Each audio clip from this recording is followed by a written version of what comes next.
Hey, hey, hey, what's up, Steeler Nation? I hope everybody is having a wonderful week so far.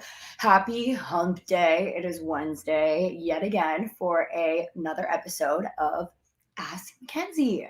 So, you guys, how is everybody doing? I hope everyone has had a fantastic start to their week. I hope everyone is loving everything that's going on so far with our Pittsburgh Steelers because I know I am.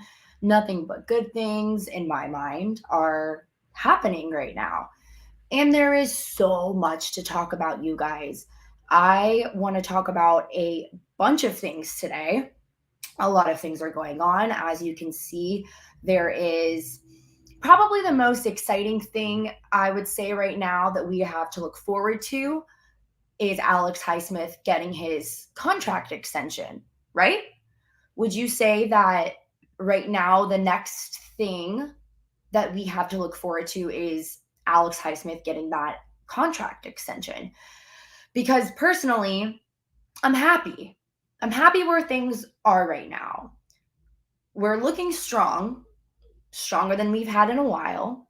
And I know that if we do everything we're supposed to do, come September, we will be ready and we will be prepared to take on those San Francisco 49ers because it is not going to be an easy game, you guys. If anyone is sitting here thinking that the San Francisco 49ers is going to be an easy game, then please rethink because they have a stacked team. But guess what? So do we. And we are the Pittsburgh Steelers. And we are going to make sure that we don't lose to Mr. Irrelevant, right? Right, you guys? Right? We're not going to lose. We can't lose. But I would like to start by saying hello to everybody who is here. Thank you for coming week after week after week. Like Daredevil. Hello, Daredevil. Thank you for always being here and ready to go, ready to talk some Steelers. I said hello, and Steelers fan said hello. Hello, Steelers fan. Hello, Jeremiah. Jeremiah, thank you for being here today. I hope you are well and good. Tina's here. Hello, Tina. Thank you for joining. Welcome into the stream. I'm not sure if you've been in here before, but it is so great to have you. Let's see. Tina says, what's up? Jeremiah, Daredevil says, what's up? Tina, Daredevil says, what's up? I love it. Brian's back. Hello, Brian. Where's everybody coming in from? I know every week I say this, but let's get it in the chat. Let's get chatting. Where's everybody chatting in from today? Yes, Jeremiah, we are the Pittsburgh Steelers, and we are the greatest franchise in the NFL. Absolutely. Absolutely. I love your energy because this is what I say all the time. Funny story time. Hey, George. Hey, George. Old Grays, I'm going to say hello to y'all. Mackenzie, love seeing you so fired up and energy and the optimism. Thanks, Old Grays. I appreciate it. Okay, y'all, funny story. I had somebody say to me, I'm not going to be drafting any Steelers players on my fantasy team next year. And I said, sorry, that's your loss, I guess, because you clearly know nothing about the Pittsburgh Steelers. Like, why wouldn't you want to have George Pickens on your fantasy team? Like, sorry, bud, you clearly don't know anything about us. Like, if anything, I would go for George Pickens. He's a hidden gem. People are not going to realize what kind of assets we have on our team that could even be beneficial for fantasy football. Because, we love fantasy. Fantasy's so fun. If you have the right players, if you have the right players to win, to be competitive with. So when someone sits here and says, yeah, no, sorry, I don't think I'm going to be drafting any Steelers players on my fantasy team this year. Well, good riddance to you. Have fun finishing last in your division. Right? Who wouldn't want to have some of our guys on our team? And I mean our defense. Who wouldn't want to have our defense? Well, y'all, I had our defense last year. Man, great the first week.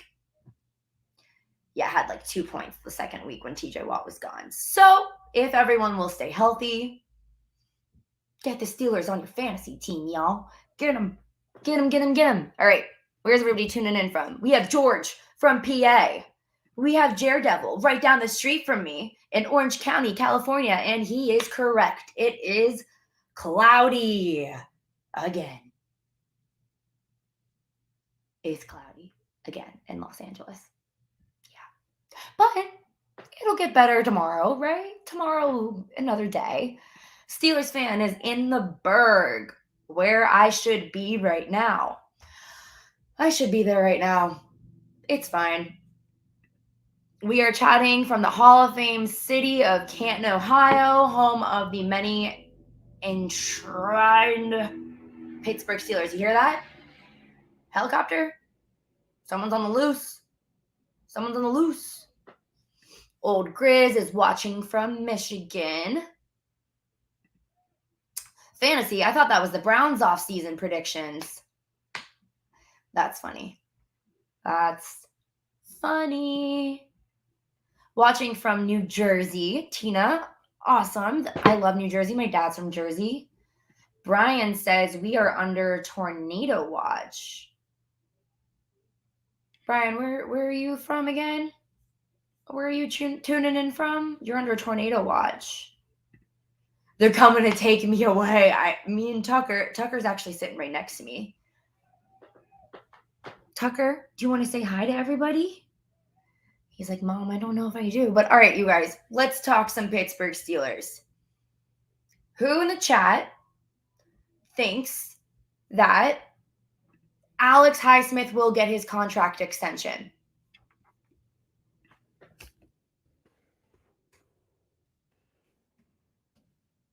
How many of you think?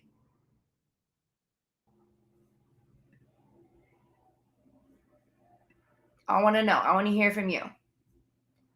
Do we think Alex Highsmith is going to get a contract extension? Yes, he will. I think so. George thinks so.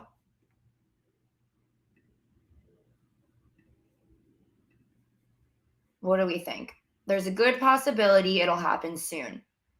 All right, Daredevil, we got another taker. That's two of us. Old Grizz, I think he will get it before the season starts. Yeah. Tina, yes, he definitely deserves one. I mean, 14 and a half sacks last season. Impressive, right? Right. Okay, so Brian, just a little, we're going to sidetrack right here for a second. You're north of Jacksonville, Florida, and you have tornado watches all the time. I'm sorry, that's not fine. I've never been in a tornado, but I've been in a tornado watch when I was living in South Carolina. And I think the weather in South Carolina can be all up in the air, you know? Jeremiah says, all about the hype train with Alex Highsmith. Let's pay Alex Highsmith, you guys. Let's get him in here. Well, he's already in here. I shouldn't have said that. Let's keep him in here and let's thrive next season, you guys. So you guys, I'm gonna actually invite a guest up right now to help with this conversation. Just keep the conversation going, because my next topic I want to talk about is something that maybe I could pick my guest's mind about. So it is none other than the Caleb Everhart from SteelerNation.com, one of my coworkers. He does the 3 Point Stance podcast with Derwin Gray, former Pittsburgh Steeler. And yeah, let's just invite him up. What up, dude? Hey, good. Look at us. Look at us, all black everything. We didn't plan on this. We didn't plan on this at all. This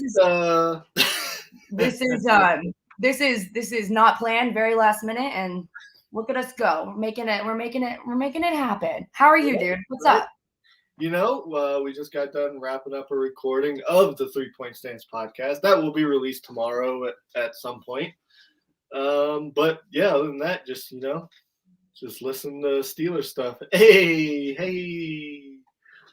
Everyone says hi. And we were just talking. Okay, so you just came in. We were just talking about Alex Highsmith. We all think that he's going to get his contract extension, but it's a matter of whether it's sooner rather than later. Mm-hmm. Okay, let's just say all things said and done. Alex Highsmith gets his contract extension. Where does this leave us with the possibility of still bringing in Chase Young? So I'm going to leave that open for you because a lot of people, the rumors chatting, how is this going to happen? You know, Alex Highsmith getting his extension, Chase Young could possibly not be worth that much. I want to know what you think. Do you want to see Chase Young come to the Steelers, or are you good without him? So it's funny you bring that up because Derwin and I literally were just talking about that about 10 minutes ago. Is Derwin busy? Does he want to come on here too? So I think he's about to go out to eat. That's because after this, we're going live on Steeler Nation. Mackenzie's getting an invite. We'll see if she joins. Yeah, like literally, like after I hop off of this, I'm going right back to stream this other StreamYard thing that I have right here. Yeah, no, I want Chase Young because I like the idea of, because we all know like TJ likes tapping himself out, keeping him ready for the fourth quarter. And then I know we brought in Marcus Golden as that third rusher. But I mean, if you bring in a Chase Young, then you're able to spell, Alex and TJ, and they'll both be ready for the fourth quarter. And then you can create those packages where you have all three of them on the field for fourth quarter situations. I mean, I think it would be perfect, but I'm not in the Steelers facility. I know there's rumors out there saying that they are ready to go get Chase Young, but we'll see if it happens.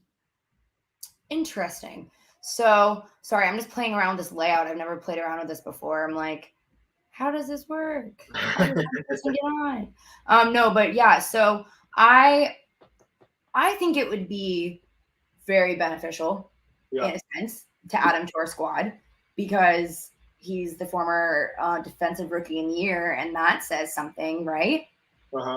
So if he does come, where do you think in regards to down the line this leads Chase Young? Let's just say Chase Young does come, and let's just say he does end up being a contributor like Highsmith and clearly Watt are. Will this kind of make things a little sticky in regards to maybe a contract down the road for Chase Young? Do you think it could be a little sticky because he has kind of a name to him already, and if he continues to progress and get better, seeming like he's going down the right track to be a top edge? So what do you think? So D kind of touched on this in the episode. He was more on the side like it doesn't necessarily make sense to have Chase Young in because we all know 100% Chase Young healthy. He is a high quality starter. In my opinion, probably a top 10 pass rusher, if not top 5 when healthy in the NFL. So it just depends on where Chase's mindset's at. If he is ready for that prove it year, which is essentially if he comes to Pittsburgh, that's what it's going to be. I mean, it's what we all thought we were going to get with Bud Dupree when we thought he was going to come back. He's, been battling injuries and everything. So, I mean, it depends on where Chase mindset's at. If he's ready to be a third down guy or a third pass rusher, essentially, who's going to get a lot of reps, even if he's a third pass rusher. Like we said, TJ taps himself out a lot, so he's ready for those, crucial moments in the fourth quarter and to stay healthy because we need TJ healthy at all times. I mean, that's all I really got to say. I mean, I want him here. Obviously, I'm an Ohio State fan too, so I watched him at Ohio State, and I was unfortunately not allowed to see him and Nick Bosa tear it up that year because Nick Bosa got hurt. Because people forget that they were on the same defensive line in college as well. I forgot that. So that's and I'm sure you'd probably like to see another Buckeye on the squad, given that all of the Nittany Lions are just coming to the Steelers. I mean, how many? I mean, there's Joey Porter Jr. Obviously Penn State. Joey, Pat, Yep. Allen. Yep, Allen. Joey, Pat, Allen, right? I think that's it. 3 right now? Yeah, I think that's it. Is it? Yeah, but I'm trying to like run Ohio State players through my head, and I can think of Cam. I think Cam. Cam. Yeah. Let's see. Okay, so Mighty Quinn says that they also see Chase Young dominating the line. Why do we feel like the Steelers should sign every player who gets cut or not extended by every team? Because why wouldn't we want our team to be better? Well, because the only time we bring this up is whenever it's a high quality player. Like another thing we talked about was, which is something that annoys me, is anytime like Dalvin Cook gets cut, all the national media is like, "Oh, bring him to Pittsburgh. They need him." No, we don't. Najee's going to prove everybody wrong this year.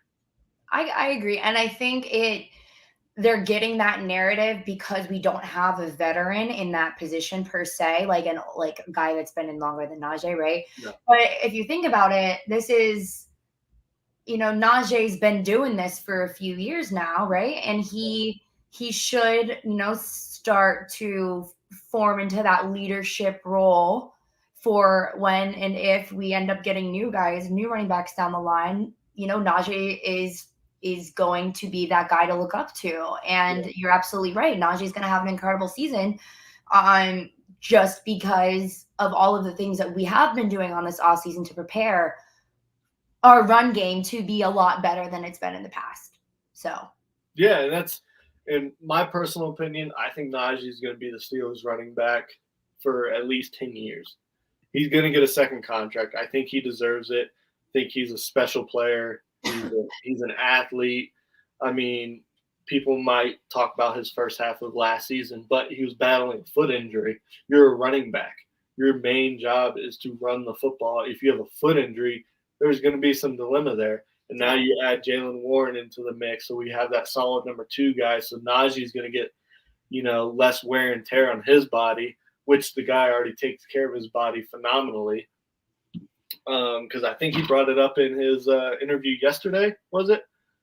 Where he talked about how LeBron James spends millions on his body a year to be ready. And obviously, we all know who LeBron James is and how he's been able to keep it up. I mean, he's pushing 40 now, and he's still one of the top basketball players in the NBA. But Najee was like, I don't spend millions, but I'm taking care of my body just like that, because the most important thing about being a running back is taking care of your body. Your body's ready. I mean, the sky's the limit for him. And again, like I said, I think he's our running back 10 plus. I agree with that. Has this even come up? This is an interesting comment. If Chase Young would be willing to be a defensive end. So he technically is a defensive end, but he's in a 4-3 scheme right now. Yeah. So it's hard. Like, it's like we talked about this on our recording, was it's hard to figure out where Chase could fit, which is that's a great thing to have if he becomes a Steeler. Right. Because obviously we got TJ, Alex, but then on the defensive line, you got to think we got Larry O, who's I believe he made the Pro Bowl a few years ago with Cleveland, I believe. He's a solid guy, and he's healthy this year, so he's, like they've already said, he was only practicing on Fridays last year. So now he's fully healthy. So we're going to see Larry O to his full extent. He just got paid. We still got Cam. We brought in, Keanu Benton's a defensive tackle, but he could play defensive end. And then we have DeMarvin Leal too, who's sort of kind of like that in-between guy like Chase Young is. And for those who don't know, coming into DeMarvin Leal's last season at Texas A&M, he was projected to be a top 10 pick. and we got him in the third round. So it's hard. I see him more as a outside linebacker, as that subbing in for TJ, and Marcus Golden subbing in for Highsmith, or vice versa, or whatever. It's the same thing. Right. Tomato, tomato. Yeah, I see him more as an outside linebacker in our system. I don't see him making the transition defensive end because 3-4, you need bigger bodied guys, a la Cam, Larry O. But football's a different stage right now as far as what you can do, what you can play, where you can play, and moving around. And Chase Young is a pretty big guy. I mean, you heard Mike Tomlin say these guys, the video of the NFL films when he's talking to Chase, he's like, guys like you don't come around often. So that's where part of me is just like, man, are they really trying to do this? Like, are they really going to try and make this happen? I think they are. I really do think they are. It's going to depend on price, and I think obviously Chase Young isn't really going to have a say in the trade, right? And I do think he wants to play for Mike Tomlin based off of that conversation you brought up, because Mike Tomlin in that same conversation said, "I'm not going to lose enough games to get a guy like you," and he's 100% right. I mean, Chase Young's a freak. I mean, his nickname is the Predator because, he had that face mask at Ohio State and he had his dreadlocks. He looked like he was out of the movie. It's there. I think the Steelers are interested. I don't think that's false news. I think it was Ray, I don't know how to say his last name, Ray Fittipaldo Yeah, he said something like, "Oh, I haven't heard anything about it in the locker room." It's like, okay, what's the locker room got to do with the upper management side of things? Omar's been cooking this offseason, so if he puts Chase Young on top of that, you don't really miss a beat in those substitutions if you get a guy like Chase Young in. Exactly. That is a huge thing that I think that a lot of teams are trying to emulate and move forward with, and having their depth chart be stacked. And it's hard to have a stacked depth chart when you don't have enough, when they're not all getting paid the same thing, right? But if you have different ages and like, for instance, we're lucky that in a sense that Chase Young, his fifth year option was declined. So this situation kind of looks like it could be something that a lot of teams might start looking to do and build their teams around, because at the end of the day, depth wins games, right? Yeah, exactly. And what's crazy is, like, obviously, as far as Twitter goes, I'm pretty sure I probably only see really Steelers news, but I still see some NFL news, and a name like Chase Young you'd think would be linked to, like, you don't hear any other teams going for him. Yeah, exactly. It's again, like, I would love to see it. I hope it happens. It'd be a good issue to have, figuring out how to get, TJ, Alex, Marcus, Chase Young on the field. Yeah. Another thing I brought up with Derwin is, we know how Mike Tomlin and Terrell Austin and, all our defense coordinators in the past with Butler and Dick LeBeau, we like those exotic defenses. So, like, last year, it was the 3 safety sets, right? Once KZ came back and he was healthy after his injury. So you bring back in, I think they used to run this a while ago, where they'd have 7 people standing up amongst the front 7. Nobody had their hand in the ground. But you bring something like that back, and then you have TJ, and I know middle linebacker is a question right now for us. You sub out a middle linebacker, keep Holcomb or Roberts or Robinson out there as your one middle linebacker, and then you sub in Chase Young. And then you got TJ, Chase Young, and Alex Highsmith out there. And I think if we trade for Chase Young, Alex Highsmith's still going to get his deal. He's earned it. He had 14.5 sacks last year.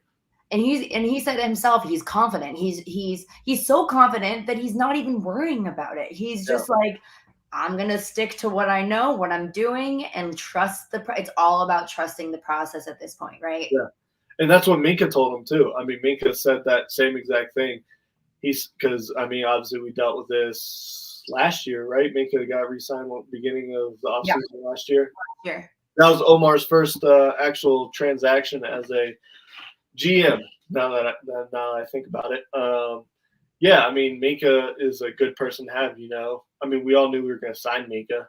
I think we all know we're going to sign Highsmith because I think Tomlin said yesterday in his minicamp conference that he was like, he is an elite Robin, like referring to Batman and Robin, which isn't far off. I mean, Highsmith could be a Batman too. I mean, he could go to another team and be their number one guy. Exactly. But if you're Alex, why would you want to go to a different place where you're looked at as the number one guy? Why wouldn't you want to be? I mean, I get the competitiveness of it, but when you have a guy like TJ, who before he was hurt was Defensive Player of the Year, yeah, should have the sack record amongst all NFL players in history. Right. But that's a different conversation. But why wouldn't you want that kind of guy on the opposite side of you? Right. Because then that helps you. That's helping you get more money. Alex is getting more sacks because TJ's, getting triple teamed, double teamed, and all that kind of stuff. And then Alex proved himself last year when TJ was out. Obviously, we didn't win many games during that stretch. I think we won one game against Tampa. Was it Tampa? Yeah. One game against Tampa during that stretch. And I mean, Alex proved his worth though. Oh yeah. He was getting sacks. He had 14 and a half. I think he had more sacks total last year, and I could be wrong on this, but he had more sacks than the supposed one of the best pass rushers in the NFL, Myles Garrett. So, I mean, yeah, I know you. Yeah, I'm sick and tired of seeing Myles Garrett just be ahead. And Micah Parsons. Are you kidding me? I love Micah, but the fact that they're putting Micah in front of TJ. If you're basing off last year, I mean, last year, but like, come on. I'm still gonna man, that's tough.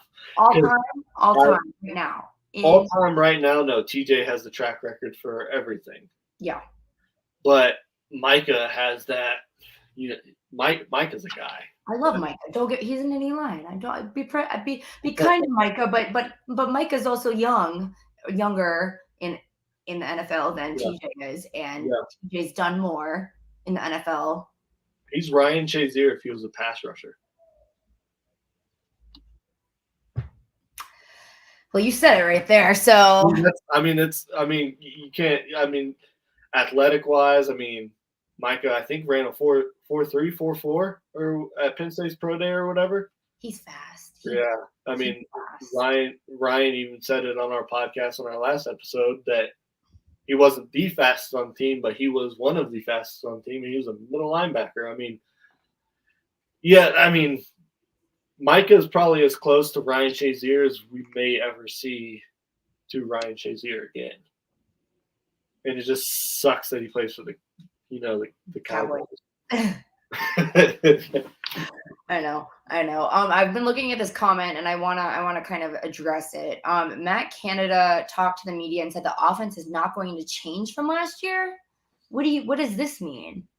What are you, Steelers fan? If you're still in here, I'm curious. What he means by this. Is this me? Well, I'll speak more for Matt Canada on this topic because we know they want to be a running football team. Yeah. So I think he's more referring to that as he is going to still try to run the ball as much. Yeah, which we know that's what they're going to do. I mean, they shouted that from the rooftops when they drafted Broderick and then Darnell Washington in the third round, who's labeled as a sixth offensive lineman. Facts. Yeah, I mean, I think Matt's getting a little too much hate. Let's see what the offensive line can do. He had a good offensive line play the second half of last season, but the year and a half as an offensive coordinator before that second half of last year, he had Kendrick Green at center, ruining Ben's hoorah season. And Yeah. then he had basically a whole new offensive line. No, Dan Moore and Chooks were the only returners last season amongst the starters last year. So he had basically an entire new offensive line last year because Kevin Dotson obviously was there, but that was his first full year as a starter. And Mason Cole was new, was solid, also battling an injury. James Daniels, that was the guy I wanted as soon as he was a free agent. So I was happy that happened because he's solid. Big Ten guy, so we like him over here. Right. But yeah, I mean, he's got this offensive line now: Sayamalu, Broderick Jones. If he starts day one, I think that's best case scenario. I still think Dan Moore is a capable starter. Yeah. Yeah, he seems like it. And then adding Sayamalu is good. I think that's going to be a game changer amongst everybody. 1,000%. I'm actually super excited because, I think we all forget Sayumalu went to the Super Bowl last year. He was there. The Eagles were in it the whole entire time. Let's not forget, okay? The Eagles should have won that game. So yeah, I won money on that game. I should have won a lot more money on that game because the Eagles didn't win. But nonetheless, our O-line is definitely going to look a lot different than it did last year, right? Yeah, I agree, and that's what's crazy. All we did was so. I've kind of compared this. I love Kevin Dotson to death. Obviously, we had him, and that episode kind of hit the fan in Pittsburgh with Kevin Dotson in Pittsburgh. Love Kevin Dotson to death, but referring to Dan Moore, I thought because people are hating on Dan Moore. They're hating on Dan Moore all year, all this, this and that. If you think about it, his rookie year, he had Trey Turner next to him, who was experienced, Pro Bowler. That Kevin Dotson is still a guy with extreme potential, and he started to show it at the second half of last year. Again, what we saw in that Eagles game his rookie year. But I think Dan Moore's drop off was more due to working with Kevin, where he was working with Trey the year before. And obviously, offensive line, they got to communicate. They got to be in sync. If they're not in sync, for example, the Ravens game where actually I think both concussions were actually on Kevin. But, I mean, there's a miscommunication there. Oh, yeah. So, and then you bring in a guy like Isaac Sayamalu, where Jason Kelce, who in my opinion is going to be or should be a Hall of Famer at least once his career is said and done.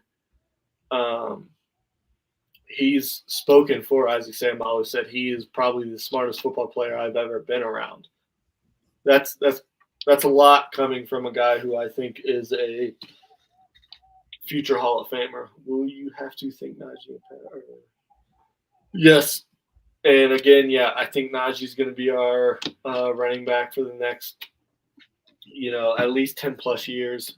Well, not next. He will be a Steelers running back for at least 10 years, unless Jalen Warren just absolutely shows that he deserves that money. And we could see a Mike Wallace AB situation where Mike got the contract offer, denied it, and they said, okay, we'll give it to AB. Which that seemed to, kind of work out for a little bit. A little bit for a little while. With old Grizz's comment, I don't think Mason Cole was a bad center last year. I don't know if he's saying that he was a bad center with this comment. Or maybe this will just make him a better player all around because. Yeah. When you got James Daniels on your right, who's a very, very solid guard. He's probably, in my opinion, a top 10 guard in the league, and that was before we signed him too. I always liked him in Chicago because he could play that center guard, and Mike Tomlin loves versatility amongst those guys. Yeah, Yeah, Dan Moore's his dad. So yeah, I agree with Jeremiah right there. That's funny. I love this comment right here. This is funny. I love it, Jeremiah. Preach it. Okay. Let's see. Where do I want to go now? Okay. So this is interesting. Steelers fan says projected starting lineup: left tackle Broderick Jones, obviously Same Malu, Mason Cole, James Daniels, Corafor. I mean, that's what we expect. That's what we expect. We know, say, like, there's not really. I'm not trying to go get on Steelers fan about this, but that's really not like a hot take or really a cold take. Obviously, if you want your first round pick to start day one, which I think right now, like we know Sam is the guard. Kevin Dawson said it himself. They paid him. You know what it is. Business is business. Blah blah blah. Mason Cole didn't lose his job. James Daniels definitely didn't lose his job. Chooks, in my opinion, is one of the most underrated offensive linemen in the NFL. He didn't lose his job. So, I mean, your only question mark is that left tackle spot. And I know Dan Moore Jr. said that he likes it better over there than he does on the right side of things, right? Isn't that what he said? I believe. Well, no, I think he more said that it was just the differences in it. Because obviously, if you go from the left side to the right side, your footwork is completely different. It's like learning how to walk again. Yeah. Yeah. So it's an adjustment, obviously. Yeah. Yeah, it's different because, I'm not a great athlete, but I was somewhat of an athlete. But I played receiver, and I lived in North Carolina, played receiver in North Carolina, and they had me do it one way. Halfway through my high school, I moved to South Dakota. That coach teaching me a whole different thing. So it's like learning how to walk again. I mean, it's create the footwork, everything about it's different, and that goes all the way down to special teams too. Because I forgot somebody on the Steelers said it. Maybe we had him on the show. I can't remember, but anyways, they were like, if you're on the right side of the punt team, and you're like, oh, okay, yeah, you've been practicing on the right side your whole live long day, life, whatever. And then somebody gets hurt on the left side. They're like, okay, hey, we need you to go on the left side. It's unless you've been practicing it, preparing for it, you don't know what you're doing. Yeah, exactly. You're changing everything up because, if you're on the right side, obviously, you got your right arm. For me, my right arm is my, strong side. Right. Whichever. That's my dominant hand. You go to the left side, now you're moving everything to that left. Your footwork's changing. You got to get power from a different foot. You're not used to getting power from and all that kind of stuff. But these guys are paid millions and millions and millions of dollars. For the most part, if you're a special teams guy, it's probably thousands and thousands and thousands of dollars. Yeah, that's where that's your stance. That's your 3-point stance. Yeah. Oh, no, that's funny. Come here. My dog is so needy. He wants food. He wants to say hi. Say hi, Tuck. Hi. Hi, everybody. It is almost dinner time for this one. So I think we're going to wrap things up here. Yeah. Anybody have anything else they want to chat about or discuss in the chat? If not, final thoughts from you, Caleb. Clearly, the Steelers are, I think I've said this before, they're going to win the Super Bowl. Oh, you think so? Next season? I sure hope so. I sure hope so. I was thinking about it because my dad, I remember that Cardinals Super Bowl, and same. It was, I remember the way it transpired. Larry Fitzgerald took that last touchdown for the Cardinals up the field. Dent in the fridge. My dad punched a dent in the fridge. And then Santonio Holmes scores, and he just looked at me. He was like, because he grew up obviously in the '90s. He born in '80 and stuff like that. So he was like, I've seen the Super Bowl in '95. He was like, just cherish this moment, just cherish it. And lo and behold, that's the last Super Bowl one we've had. We should have beat Green Bay. Thanks, Richard. Um, he also didn't reach back out to me. I know he saw my DM about coming on to our podcast because it said seen, but whatever. I think at this point, Buda Baker would be more of a option than Isaiah Simmons. And I think Alan Saunders of the Pittsburgh. I think he's with the Post Gazette in Pittsburgh. He's with something, but shout out to him because he actually quoted our podcast and shouted us out on his article with the Kevin Dotson news when that stuff went, haywire out in Pittsburgh. So Love it. He might have the inside detail, but he said something about Buda not being a mandatory minicamp with the Cardinals and put the eye emojis and said, oh, it could be something with Pittsburgh. I'd rather have Buda than Isaiah, but Isaiah's a freak. So, yeah, I don't know. We'll see what happens. Oh my God, it's exciting. It's exciting that there's still things going on to be excited about or look forward to, even though we're in the off season. So, yeah, love it. All right, well, let's wrap things up. Caleb, thank you so much for joining. Yes, thanks for having me. I'm glad it worked out with the pre-recording and your live show. Yeah. Well, thanks for everybody in the chat that came today. We love doing this. It's because you guys that I'm here every week. So if it wasn't for you, we wouldn't have a show. So that being said, I will see everybody next week for another episode of Ask MAKENZIE, where we talk about all Pittsburgh Steelers, everything. All right, y'all. Have a great rest of your night. See you next time. Bye.